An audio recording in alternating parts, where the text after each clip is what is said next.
and we're here at the International Energy Forum, and Mark Finley from Global Energy Markets at BP joins me now here in Riyadh. Great to see you here. Thank you so much for joining us. This is a very important leaders roundtable here.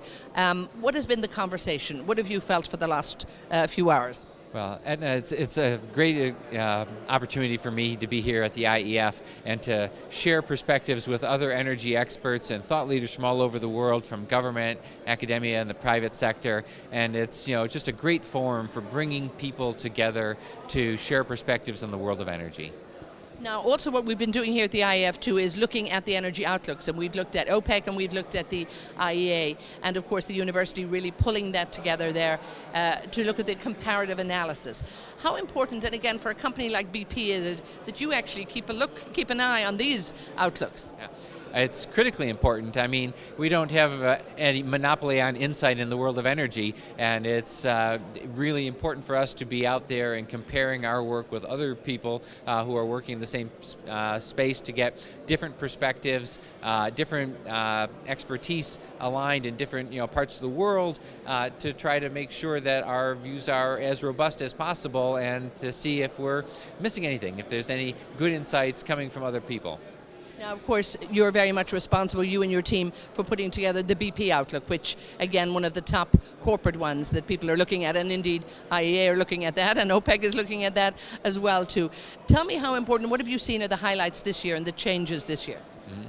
Well, I had the privilege of actually presenting our outlook this year here at the International Energy Forum a couple of days ago. What we found this year, we really wanted to dig hard into a couple of key questions. One is, how sure can we be that world energy demand is going to continue to grow? How will the world's energy mix change? And what implications does that have for global CO2 emissions from energy consumption? While always acknowledging that we should be humble and looking very carefully at what we've missed in the past and what some of the key uncertainties are going forward. And by the way, all of this is available at BP's website at bp.com/energyoutlook.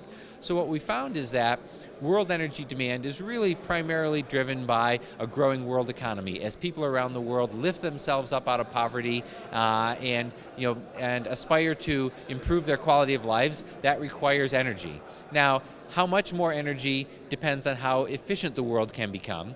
But if we look at historical records for the improvement of the efficiency of the world and prospects for new policies to push even greater efficiency, even when we account for that, it seems to us very likely that the world's energy demand is likely to grow.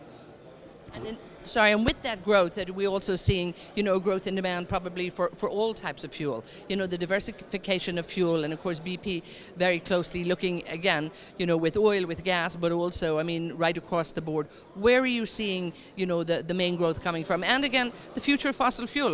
You're not going away in terms when it comes to oil yet. Well, no, you're right, Etna, and we actually build our outlook around a view that policy will continue to change, and in particular, that there will continue to be new policies adopted in the aftermath of the Paris climate talks to continue dealing with the challenge of climate. And even with those additional policies, we find that the world will be dependent on fossil fuels for about 80% of its total energy needs by 2035, compared with about 85% today. Renewables are by far the fastest growing group of fuels, and they triple their global market share, but they account for a bit less than 10% of the world's total energy mix, even after all that growth by 2035. The other fuel that gains global market share in our outlook is natural gas, which is, of course, the fossil fuel that has the lowest carbon content. And then we see coal demand growing, but much more slowly than has been the case in the past. Coal's market share actually falls significantly in our outlook due to a slowdown in the Chinese economy and a change in how their economy uses energy, but also due to more aggressive environmental policies and cheap natural gas driving coal out of power generation in North America and Europe as well.